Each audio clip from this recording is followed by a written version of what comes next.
We've known it's been coming for some time. The new Russian offensive has begun. A large number of missile strikes.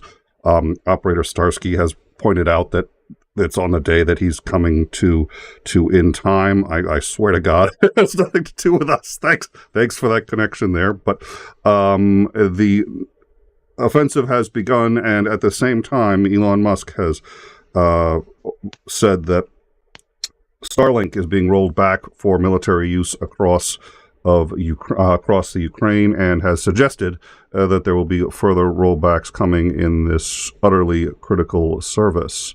We will be discussing that and more with Operator Starsky. This is the Rundown.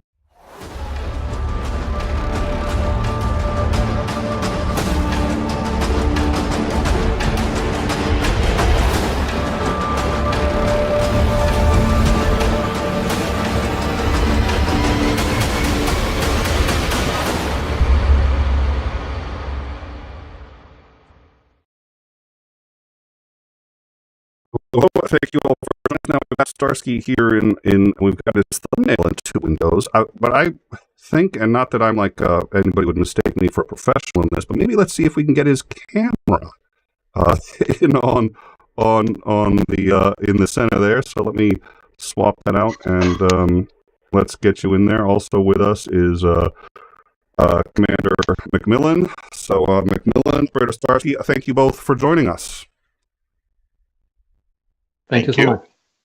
Are you hearing him as garbled as I'm hearing him? Oh yeah, big time. Okay. Again, all right. Let me Yeah, whatever communication security crypto you're using, you need to swap it out. You're using yesterday's ciphers. All right. Well, I will work on that. Starsky, can you get us? Can you tell us what's been going on this week? Yeah, I think I know why you're gargled. Is because Kremlin watches our show, and because you communicate with Kremlin and coordinate missile strikes on Ukraine every time we have this show. Probably you have like double. You know the. You know what I mean.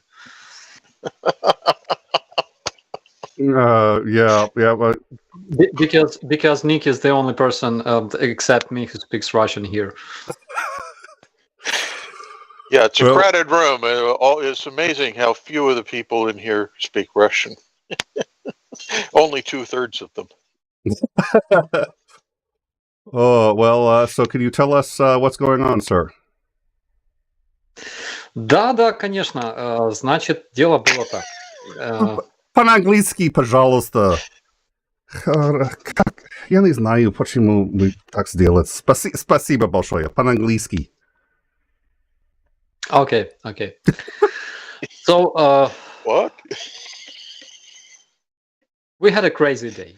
Okay, because it started tonight with multiple missile strikes on different cities. We know that there were missile strike in I think Zaporizhia and Kharkiv. There were actually multiple missile strikes involving S-300 missiles. We know that Russia has plenty of those, and there were drones used as well. Tonight there were quite a few drones intercepted over Kiev. We know that at least 2 hit their targets, but majority were intercepted. Also, this morning the massive missile strike happened. We know that Russians used 2 groups of strategic bombers that were shooting missiles from the direction of Volgodonsk as well as Caspian Sea, and we know that later Russian fleet joined them, and they were shooting the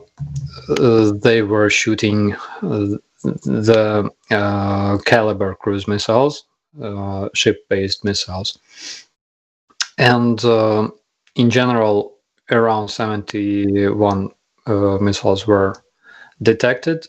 We know that 61 missile was intercepted by Ukrainian anti-air defense.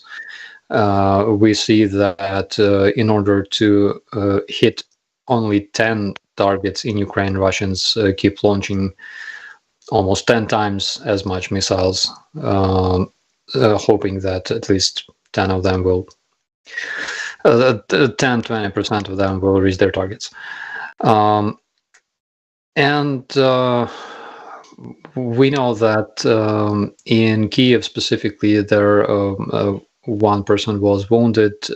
We know that cruise missile, the debris from the intercepted cruise missile hit residential building and damaged a car.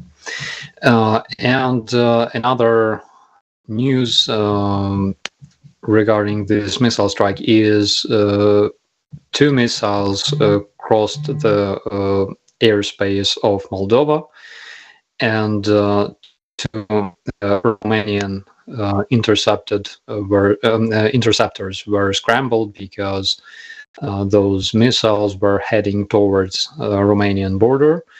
2 Romanian interceptors that were performing some training tasks were basically used to observe the situation, and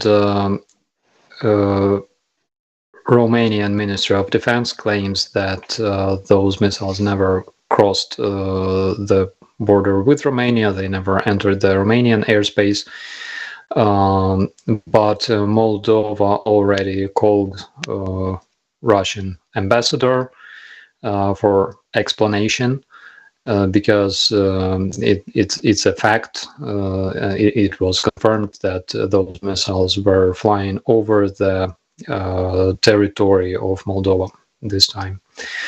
So we will expect further reaction from the Romanian Ministry of Defense as well as other NATO members, because it's not a joke. There are, and it wasn't for the first time when Russian missiles were penetrating into the territory of other countries. So we will see what happens next. Is my audio doing any better or no? Yeah. All right. At least from my perspective, it is. Oh, Commander 𝐒𝐚𝐬 can hear me just fine, so crap. At any rate, it's the only one I was trying to fix it so Starsky could hear. Yeah, I can talk to you anytime I want to. So, we know that it looks like they are moving in from the Luhansk area. It looks like Russia has begun in the last 24 hours its major push heading west from Luhansk. This is something that we've talked about and everyone has anticipated. I assume, in as much as you can discuss it, I assume that this is something that the Ukrainian army has prepared for and is expecting at this point what is going to be the first major offensive of the year. Is that what they're anticipating? Yes, of course, we were preparing for this. We know that yesterday as much as 19 Russian attacks were deflected by Ukrainian defenders. We know that currently, even though they brought a lot of manpower, but still they achieved 0 success in that area. And we expect them to bring more troops and more armored vehicles, but we are prepared for that. In September of last year, Elon Musk sent a letter to the Department of Defense, actually, well, to the Pentagon, asking, let me rephrase that, saying that he would withdraw Starlink if they did not start paying an estimated $150 million for the rest of the year and an estimated $800 million for the next year to cover the Starlink costs in Ukraine. We don't know how the Pentagon responded. The Pentagon has said that they had discussed things with him. Shortly after that, he made a suggestion on Twitter that the best way to end the war was to cede Crimea and to have a vote in the occupied areas as to whether they want to stay in Russia or go to Ukraine. This was met with considerable backlash from basically everybody in the vicinity of Ukraine. And the Ukrainian ambassador to Germany told Elon Musk specifically to fuck off. Elon Musk then replied when there was concerns about Starlink not operating at its full capacity in Ukraine, said that he was doing specifically as the Ukrainian ambassador to Germany recommended, and he was fucking off with Starlink. Earlier this week, Elon Musk said that Elon Musk confirmed that Starlink has been dramatically reduced for military usage. He has claimed that he was unaware that it had been being used for offensive military actions, or nothing there is offensive. Yeah, I think exactly. Shocking. There's gambling going on at this establishment, despite the fact that his letter to the Pentagon in September explicitly stated that it was he wanted compensation for the offensive military use and for the governmental use. So he's already acknowledged that he knew this. What effect has the reduction in Starlink? So it's now been confirmed that they have reduced Starlink specifically. Somehow they claim to be able to understand, to be able to determine when it's being used by the military, and it's specifically military that's seen its reductions.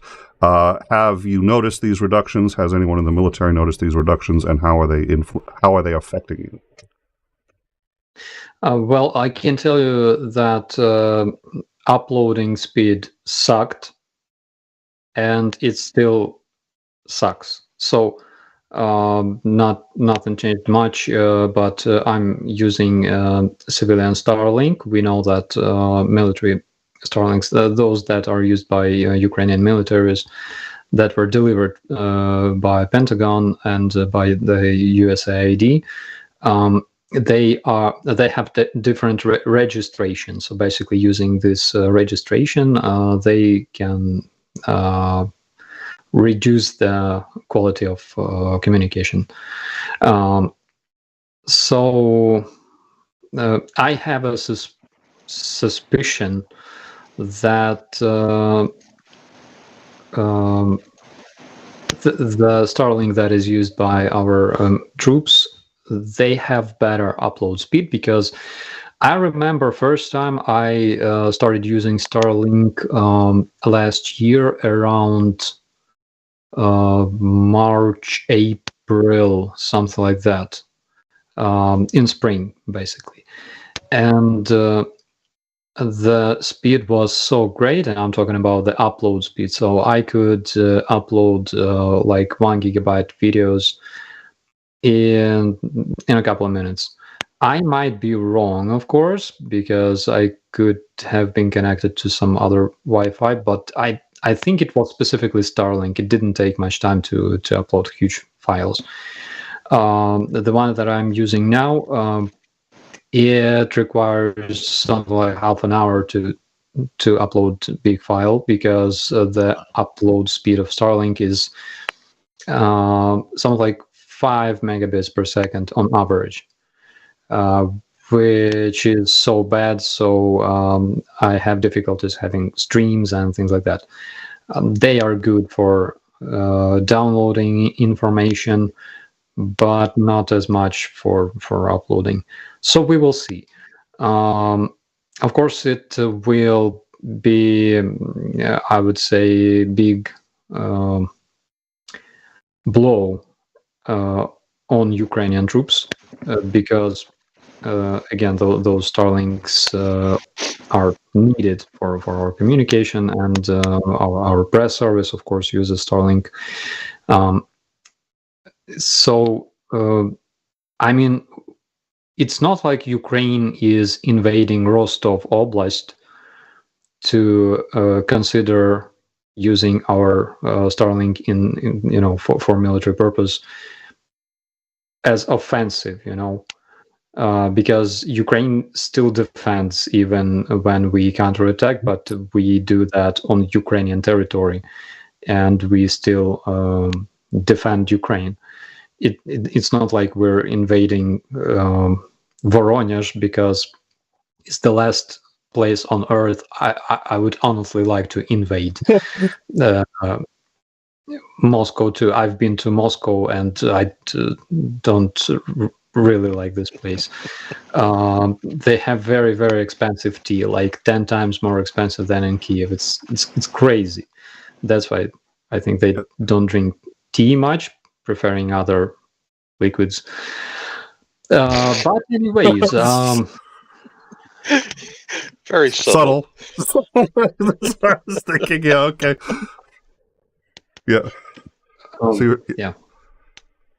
Well, okay. So, and one of the examples that they gave was, I guess that the Starlink is being used to help guide artillery, so that they can get drones to spot an area for artillery, and without that, they can't do any of the artillery that's been hitting the supply lines by the way, in Ukraine. So these are Ukrainians who are using Starlink to attack targets that are in Ukraine. They're not attacking targets in other countries. They're attacking targets in their own country. It's just because that it's invaders. I understand calling it offensive, but we also know that Elon Musk has known for quite some time how it's being used. Commander, what do you think is motivating Musk in this regard? I understand money being some motive. Starlink is, in fact, extraordinarily expensive. He has demanded money from the Pentagon. Apparently, nobody... At first, these were donations. He said there'd be donations, and now after the fact, he's like, well, if you want to see it continue, now that you've had a taste.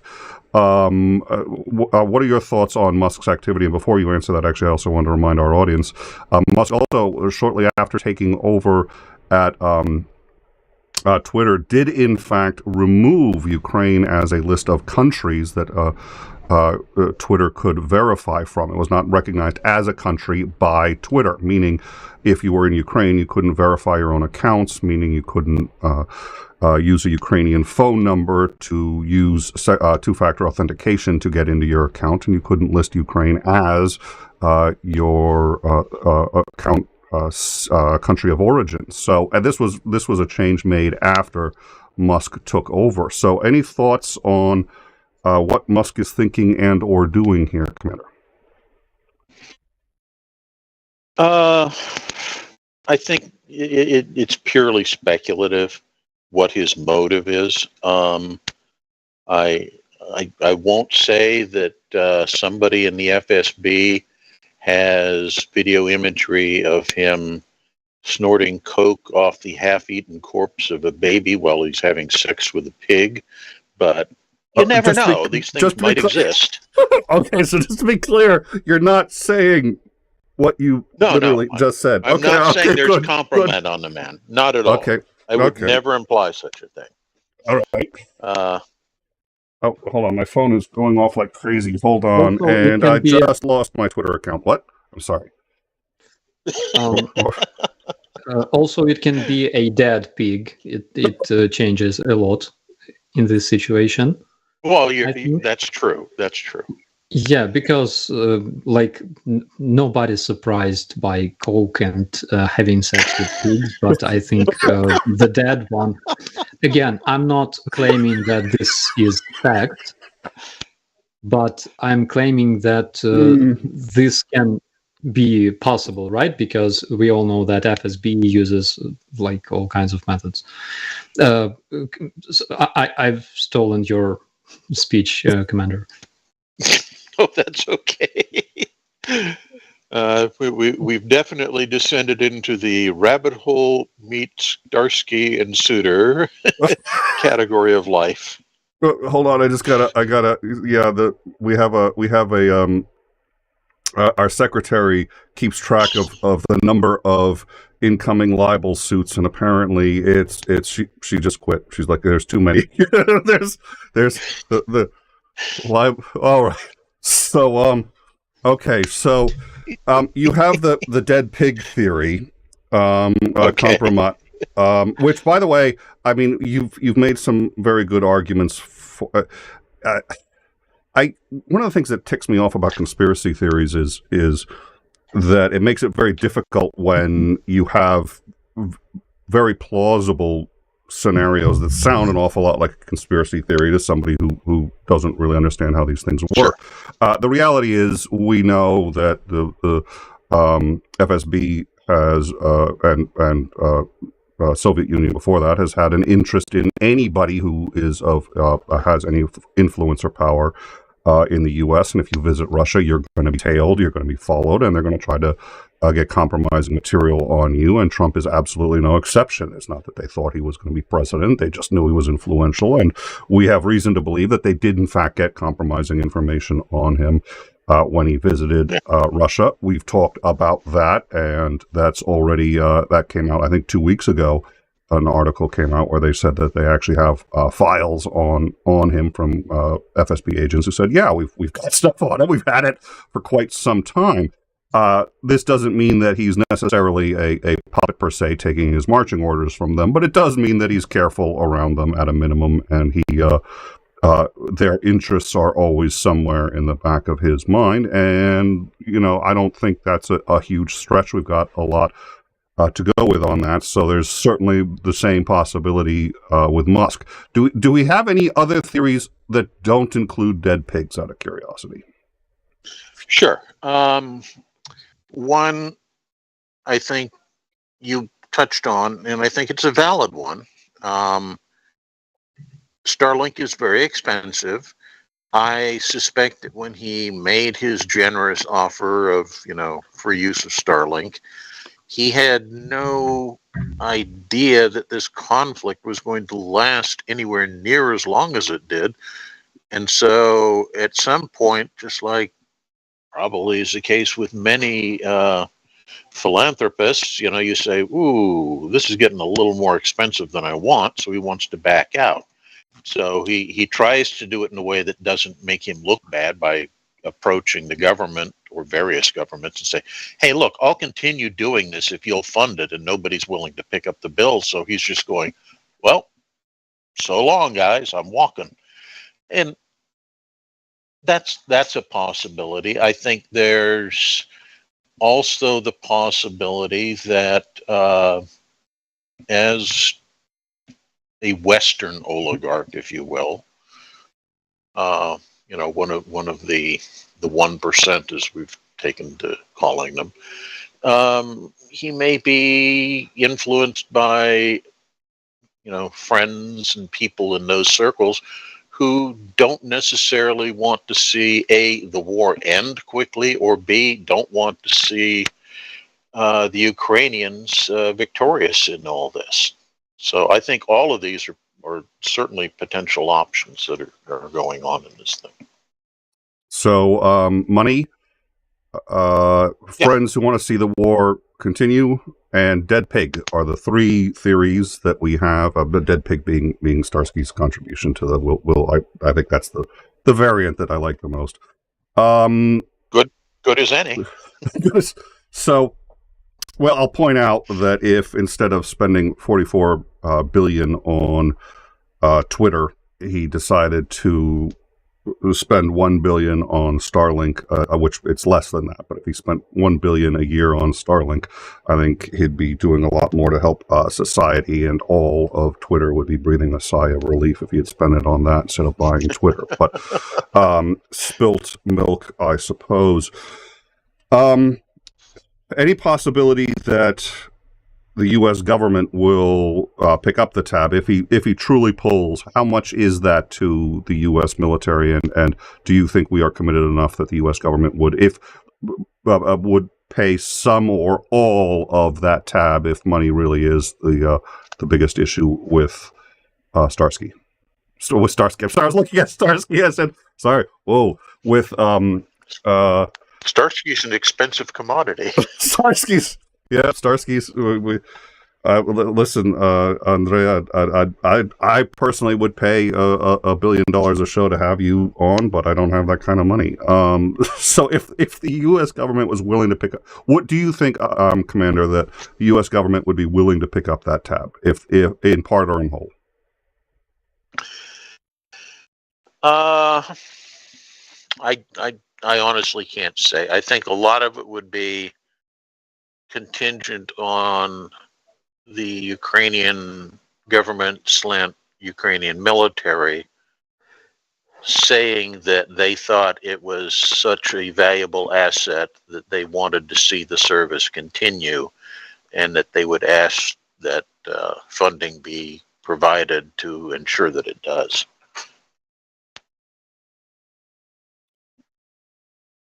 All right. Yeah. I just can't see them voluntarily saying, "Oh yeah, we'll cough up the money," when they may not see that it's worth the bang for the buck. But the key is whether Ukraine thinks it's worth the bang for the buck on that. And now Germany is now sending. It's not the Leopard 2s. Is it the Panther that they're now saying that they're going to send? Is that? Did I read that correctly? I haven't heard that. The Panther actually, my understanding is, it's not completely out of development yet. So if they're going to send them, it's going to take a while to get there. I think what they are planning is sending is a bunch of Leopard 1s. I've heard over 100 were possibly headed in Ukraine's direction. It's not the same as a Leopard 2. Obviously, doesn't have the capabilities. It's a much older tank, but it's definitely a useful asset to have. It's not a bad tank. There are still a number of countries that have it in their militaries and frontline service. So, Operator Starsky, we are going to be having an interview on Monday with Mars. He is the head of the memorial for the International Defenders of Ukraine, which is a memorial that's been established for foreign fighters who come to Ukraine and unfortunately do not survive, but who fight on behalf of Ukraine. Have you met very many volunteers from other countries? And if so, what's your experience of them been? I met a lot of them. There were volunteers from basically every country of the European Union, North America, the UK. So there were a lot of volunteers. I talked to volunteers that are actually fighting.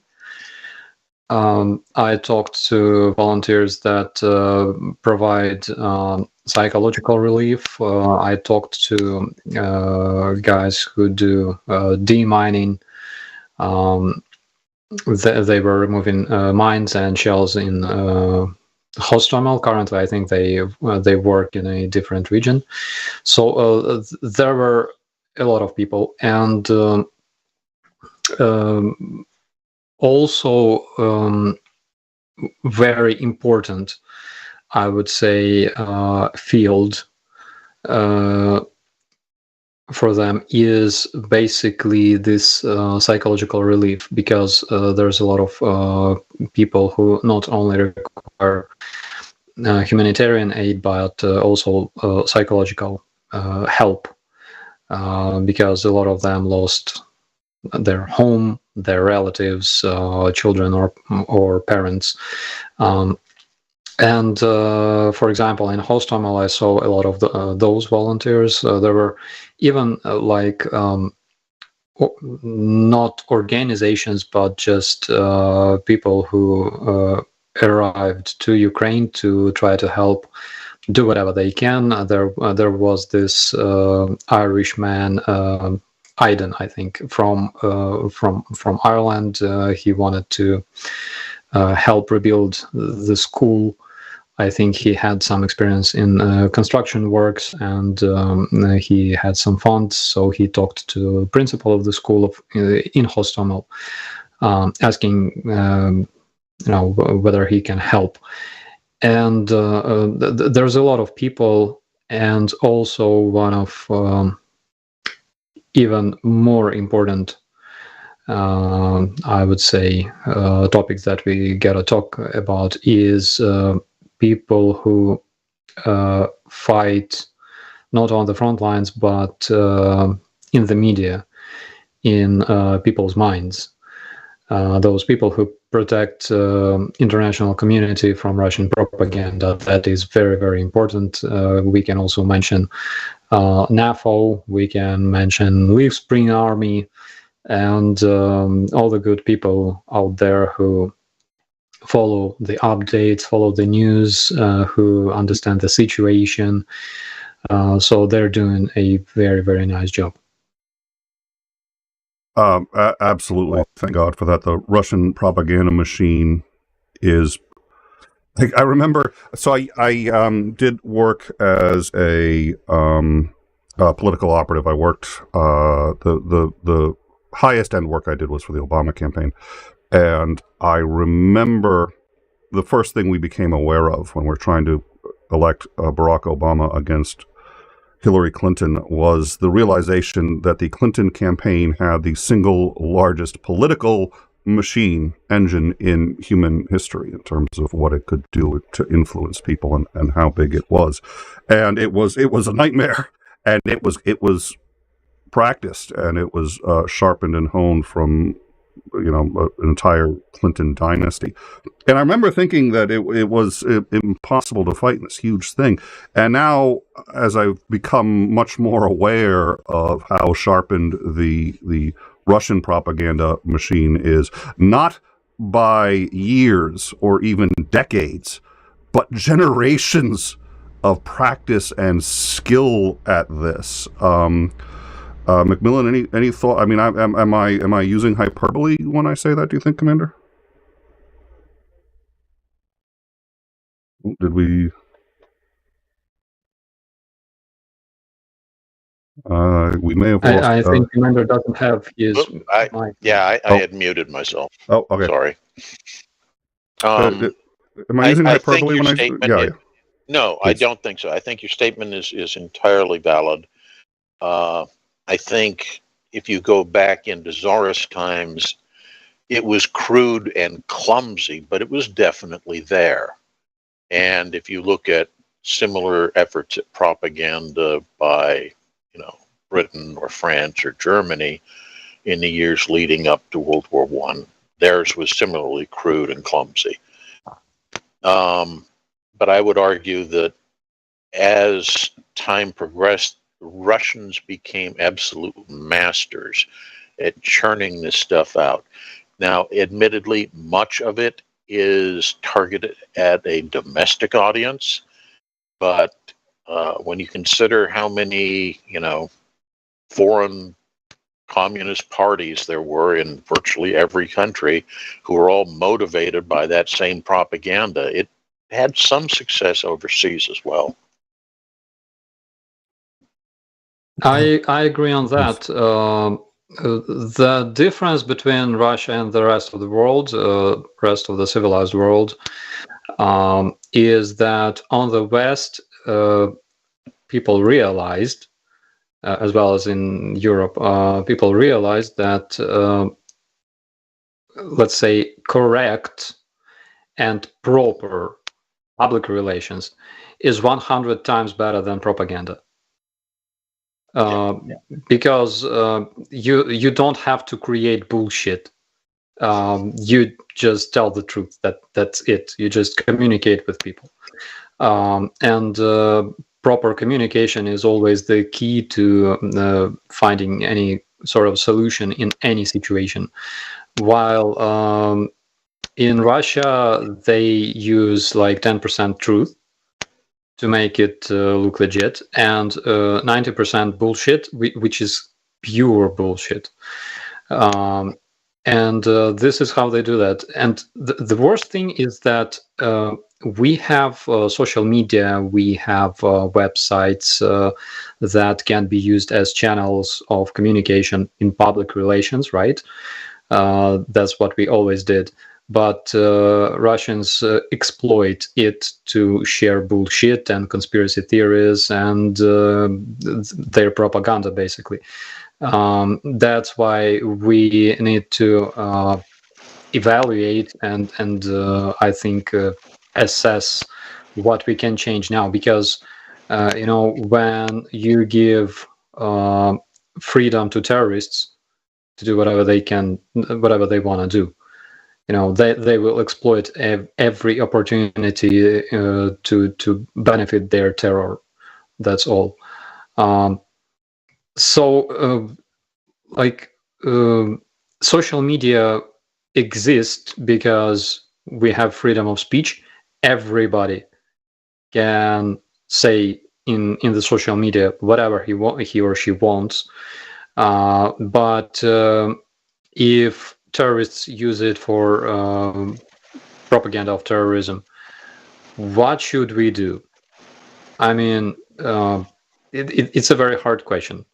And Russian terrorists basically brought us some new problem that we have to solve now, I think.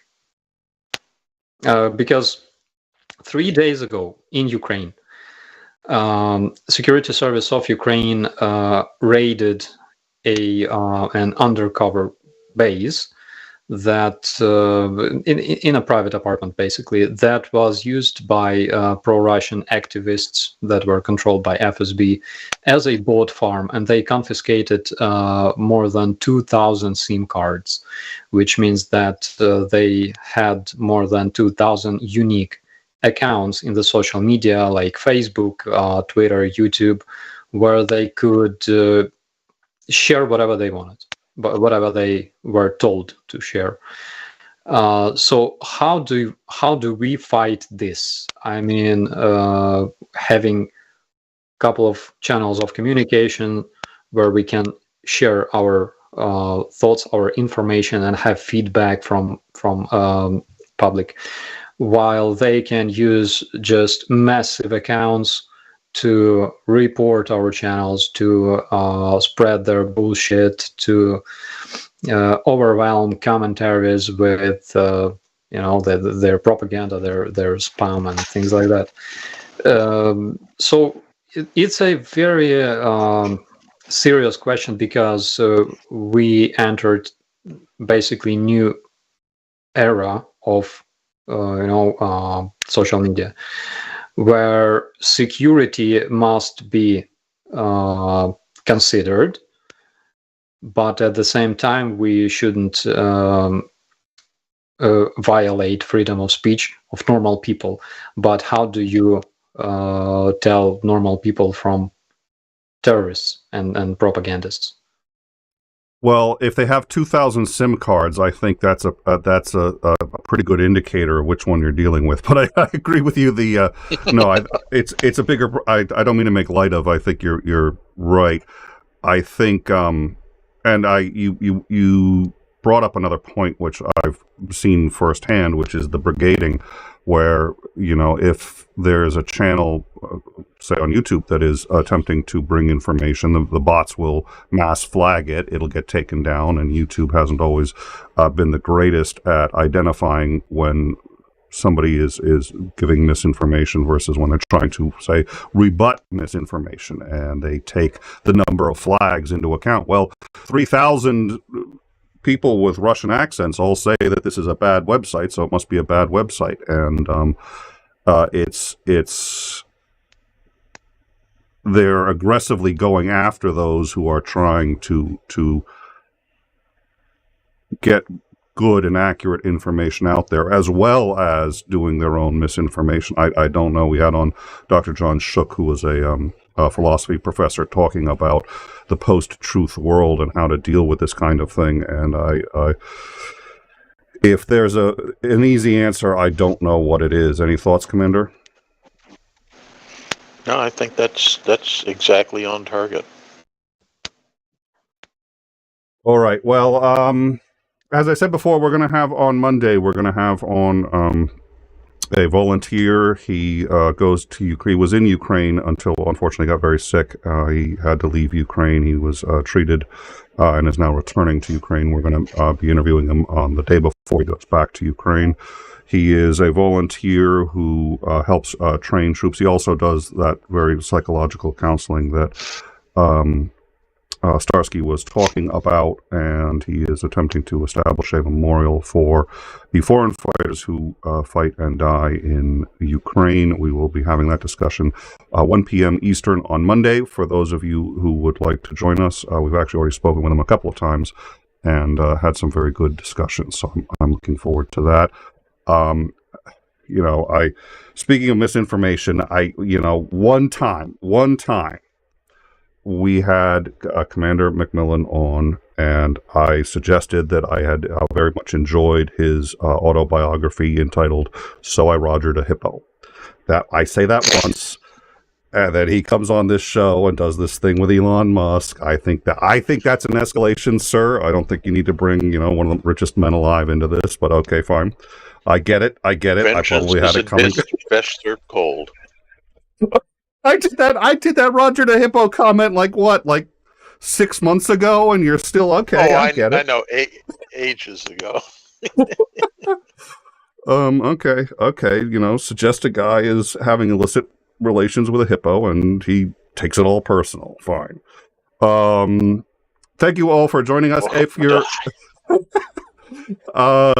but please, if you like this content, share. That's probably the single best way to help us out. You can become a patron and help out too. We always we appreciate our patrons and supporters. Become a member. Like, subscribe, share. We're trying to get the Overtime channel up to 1,000 subs. That's going to make things a lot easier for us putting the different content on the different channels so people can subscribe and get the content that they want. And then join us on our Discord, where we are following this and everything else that's going on, both in the regards to the Ukraine war, in regards to the multiple earthquakes that have struck Turkey, and the precarious situation in Palestine, Ohio, where livestock are being reported dead after the collision of 100 tankers filled with chlorine gas into a gasoline or a gas station, and we're staying on it. I don't know what's going on over there. Apparently everything's okay, but livestock is dying, and it's safe is what okay. We'll stay on it. But thank you all for joining us, and so Starsky, where are you going to be next? Where can people find you? So next, I will be joining the Shills tomorrow at 10 p.m. Kiev time. And we'll be talking shit about Elon Musk, obviously, because it's a great topic to, rant. Well, and be sure to humor credit. Just writes itself. Yeah. Be sure to credit the commander with the cocaine and dead pig thing. I'm sure he's going to. Well, he'll probably be there. So if Commander, if you join, I'll certainly try to make it. That'll be 3 p.m. Eastern for those of you who are in the U.S. and don't want to do the math yourselves. Also, links to Starsky's channel in the description if you want to go check that out. Commander McMillan's channel, which includes various wildlife, fauna, and the occasional hippo. We didn't link because we're not allowed to link OnlyFans. And I'm sorry, you've got me in a mood now. Oh, dear Lord. Yeah. We're going to be demonetized for life after this show. All right. I'll tell the way we are in time has been blessed to have both of you on. You are experts and with a good sense of humor, which I certainly appreciate. So thank you all for joining us, and we look forward to seeing you next week. In the meantime, please, Starsky, stay safe. Things are ratcheting back up again, and we're all concerned for you and indeed for all of your countrymen. Thank you so much. Stay safe too. Thank you. And we will see you all next week. Have a good weekend all.